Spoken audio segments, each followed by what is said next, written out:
at the Gympie Music Muster for 2024. It is Sunday, the final day of the muster, and it's been a massive weekend. And joining me here on 2TM is Pete Denahy. How are you doing? I'm going really good, Sharnae. It's been a bit of a whirlwind. Got in yesterday and had the Slim Dusty celebration on main stage with a cast of thousands, and we've got the travelling country band this afternoon, and then back home tomorrow. I'll be back in Yakandanda tomorrow night, Monday night. Yeah. A quick trip to Queensland. Yeah, really quick, but it's a beauty. I mean, I think the first time I played here was '98 with Slim on the main stage, and it's changed a lot since then. There's a lot of elements, of course, that never change here. It's a little bit like Tamworth Festival, you know. But I haven't been here since probably 2019. 18, 19, so yeah, it's quite a different festival now. And huge. I saw the tribute to Slim and Joy yesterday on the main stage, and I think it's incredible that music continues to live on with others obviously performing those songs.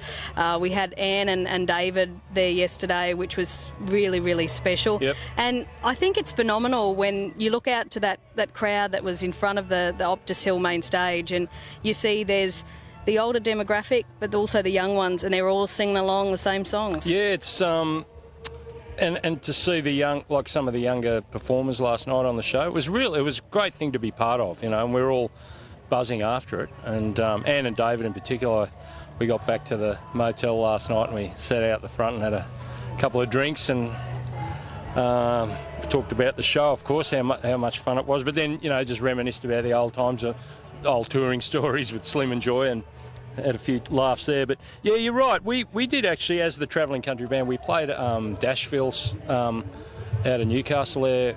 Is that out? Yeah, it is out of Newcastle. A few years ago, and it was amazing. We looked around and thought, we're the oldest guys here, you know. All the performers were younger, the audience in general was younger than a lot of festivals that we play at. And I had, you know, admittedly that had a few drinks, but people in their 20s coming up with tears in their eyes saying, I grew up, my dad used to listen to this, I knew every song, I knew every word, and you see him in the front singing along. So, yeah, it's great to see that the name of Slim Dusty still carries a lot of weight with people, and I mean, definitely with me, it was the reason I play this music now is because of Slim, and he was my first sort of hero and idol. And then I remember going to my first Slim Dusty show when I was 13, and 12 years later I was in the band. You know, I turned 25 on the first Slim tour, and I was the last musician he hired for the show. So yeah, it's great to have a connection with that part of Australian country music history, for sure. Yeah. Can I ask, what was it like, you know, back when you first met Slim, obviously being a fan of him and then eventually ending up in his band? What was that first sort of interaction like? Do you remember that? Yeah, I do, because I met him the night I went to his show when I was 13. And I'd written a heap of songs, you know, and they were my versions of Slim Dusty songs. You know, I tried to sing like him, I tried to play like him, write that style of song. And I remember that night, he had a touring bus there, and it was outside, and I went outside the venue at half time, and he was just talking to some blokes out the side, and I just went up and, you know, sort of interrupted a little bit and met him and said, you know, I'd like to, I've got a tape, I've got some songs and all this, and I think he said to see Charlie Boiter or someone, they'll tell you where to send the tape. And, you know, I sent him a tape with about 15 songs on it, of course. You know, should have sent one song, you know. I don't know if it ever got listened to, but that was a important night for me for a couple of reasons. That, of course, met Charlie Boiter, and his fiddle player on that tour was a fellow named Donal Baylor, and I remember going to Donal and just saying, I've told him this story many times, I play violin too, you know, and he said, keep it up, mate. And that's all he said, but it meant a lot to me. Slim Dusty's fiddle player said, keep up the violin. So, and, you know, we've done gigs together since, Donal and I. So, yeah, and then, of course, meeting him down the track as I got older, I'd meet him at different shows, and then I'd meet him, and then, of course, the first rehearsal to get into the band, which was probably more than a rehearsal. It was really just to gauge Slim. Oh, like Slim would sort of gauge how I got along with everyone else and just see if I fit in as a travelling country band member. And after that, it was pretty fun. But no one ever said to me, "You've got the job." I was on the first tour about 2 or 3 weeks in. I went up to Rod Cohen, his band leader, and I said, "No one said anything. Have I actually got this job?" You know. And he said, "Has anyone said anything otherwise?" I said, "No." He said, "Well, don't worry about it. You got it." You know, so. You're in. Yeah. And the rest is history. The rest is history. It's been a big part of my musical life, really, and it still continues because we're still doing the band show. Our prerequisite for that show is really you need to have worked with Slim. So the show itself's got a shelf life. It's not going to go on forever, but it's a great thing to be doing. I mean, if someone had said to me when I was 13, one day you'll be playing Slim's song with Slim's band, I wouldn't have believed them, you know. But yeah, still part of me is that little kid whenever I'm doing that show, you know. and a big fan, yeah. Yeah. I mean, Slim's music was different from other country music. A lot of other country music of the same period. I mean, most country music is sort of heartbreak songs and songs about people, and just people, you know. But Slim's, I guess, in a lot of ways was the Australian version of the old cowboy songs. So there's a lot of songs about, you know, the old cowboys that sing about being out on the trail and punching cattle and, you know, horses and all. And a lot of Slim's music was just the Australian version of that, you know, cattle camps and droving camps and stock horses and old buck jump shows and things like that. So, and some of them are some of my favourite songs. I think one thing I love about a lot of Slim's music, and obviously the songs that Joy wrote as well, one of my favourites is Indian Pacific, and it, along with many others, you may be standing in front of a stage listening to that song being performed, or you could be listening to it on a CD, but you can picture every single part of that landscape or the character that's being described in the song, because it's so vividly painted in the lyrics. Yeah, she did a great job of that, Joy. And the vehicle she used for her lyrics, like all the tunes were, the melodies were interesting. The chord progressions, a lot of them were a bit different. You know, like Walk a Country Mile, Indian Pacific, Biggest Disappointment. You know, she did a lot of key changes within her songs too. So her tunes are always interesting, and it's interesting when you look at your favourite Slim songs, and a lot of them will have been written by just a bunch of people, you know. And Joy's one of them, of course. Lights on the Hill. I mean, that's, I suppose, the two songs that would be most requested of Slim's would either be Lights on the Hill or Leave Him in the Long Yard, I reckon.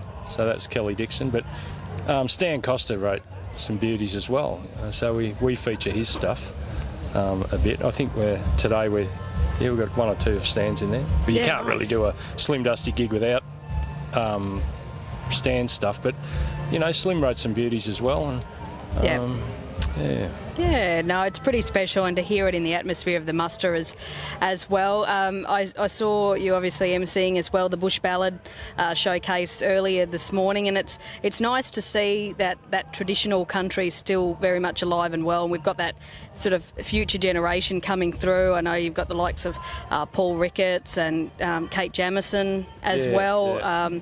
I saw Kate up on stage for the Slim and Joy tribute yesterday. You and her were dueling with the fiddles as well. That was great. I'm a big fan of Caitlin. I sort of haven't seen a lot of her stuff, probably more here than... I'm just trying to think where I saw her before here. Maybe it's Tamworth. But she's a great singer. She's a good fiddle player. And she's a good interpreter of the songs she's doing. I reckon she's... You know, she really... Like she did... this morning she did Diamond Turner Drover and Sayonara Nakamura, the Ted Egan song. And they were beautifully. She just delivered them beautifully.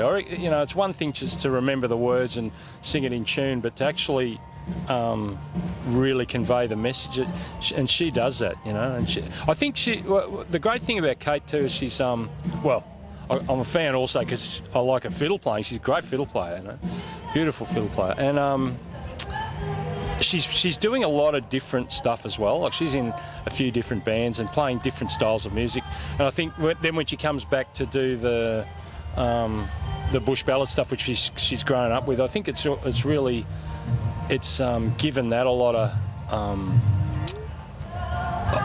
I don't know. It's just improved her on that too, you know, because she's drawing on other musical influences and putting it in there. So yeah, she's sort of really spreading her musical wings. I reckon that's fantastic what she's doing. Yeah, no. And I'm sort of really excited to see where she's going to be in 5 years. 5 years that's a long time for someone of her age. Because I'm 52 now. 5 years, it's a much smaller percentage of my life. But 5 years for her, well, I don't know how old Kate is. She'd only be 20, wouldn't she? Would she be 20? Yeah, I think so, yeah. Flat out been 20. All right, so that's a quarter of her life. Yeah. So, yeah. And Paul's going great. It was really good. I don't often see the bush ballad thing. So I'm not, even though I did a lot with Slim, I'm not really sort of in that bush ballad scene. I'm not around it a lot, but a lot of what I do, it sort of fits in there with them. And I know a lot of the guys and gals doing it. They're, we're good friends, but often I'm not at those particular bush ballad things. So it was really nice to be there this morning. Yeah. It was a brilliant showcase. The last time we spoke was during Tamworth. You popped into the 2TM studio. That was a lot of fun. Look forward to hopefully doing that again come January. Too right. You'll be back in town. Too right. Come in there with me coffee and a tired expression. No, it's all right. You get used to it. Early start. Well, you've got early starts every day. I do, but that's just my daily grind. Yeah. That's why you're on the big bucks. Oh, yeah, for sure. Yeah, hear that too, Tim? I'm not too sure about that with my bosses, but no. So we can look forward to seeing you back in Tamworth. Oh, it'll be great. Is it all locked and loaded? Your time slots as always? I'm doing the Wests again. Yeah, doing the Brekkie show, and I'm hoping to get my niece Alice Dwight, my sister's here, and her daughter. I'd love to get her down because she sent me this song the other day. She's only 16 or 17.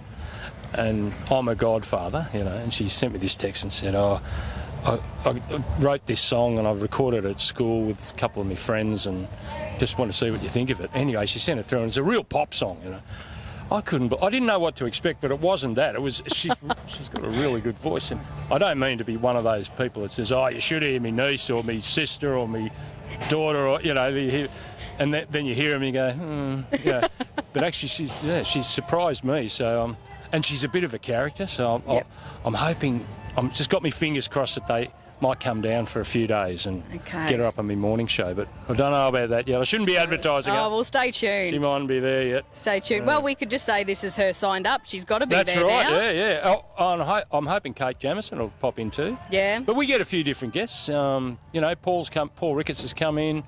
Troy and Casey used to come in every year at some point.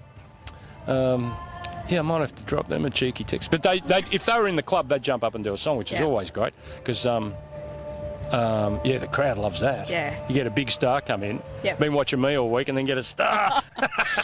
You're a big star, yes. I'm Yakandanda's multi-award losing country singer. No worries. Yeah, no. I still remember that from January when I brought up one of my favourite songs of yours, and you're like, that's the one that lost me all those awards. I was like, well, that was awkward, but anyway. Well, I got a few newies for Tamworth this. Oh, good. Next coming one, yeah. Yeah, nice. So. So will any of those be out before January? I don't think they will. You'll keep them under wraps. Yeah. Big reveal. So, they're on Facebook. Okay. Yeah, they can check them out there. Everything's on Facebook Everything's these days. on Facebook. You don't need to do an album these days. Just go to Facebook. Just go to Instagram or Facebook, well, we'll look forward to catching up with you when you're back in Tamworth, and I'll slot you in for one of those really early morning breakfast show slots. I'll be there. And you bring the coffee. Righto, it's a deal. Good on you, Sharnae. Thanks very much. Thanks 2TM. It's because it started a long time ago, 2TM. It did, I used to be a lot of history there. I used to ring Hoedown back in the 90s, and I won a coffee mug off Bruce O'Hara once. Oh, yeah. So are you saying that I need to supply the coffee mug for the coffee? Oh, no, I might even bring that coffee mug. But That'd I be remember great. I won a quiz, and the answer, I forget what the question was, but the answer was Reg Lindsay. Hey. Okay. Thanks, Pete. Enjoy the rest of the muster. Thanks, Sharnae. Good on you, mate. Thank you.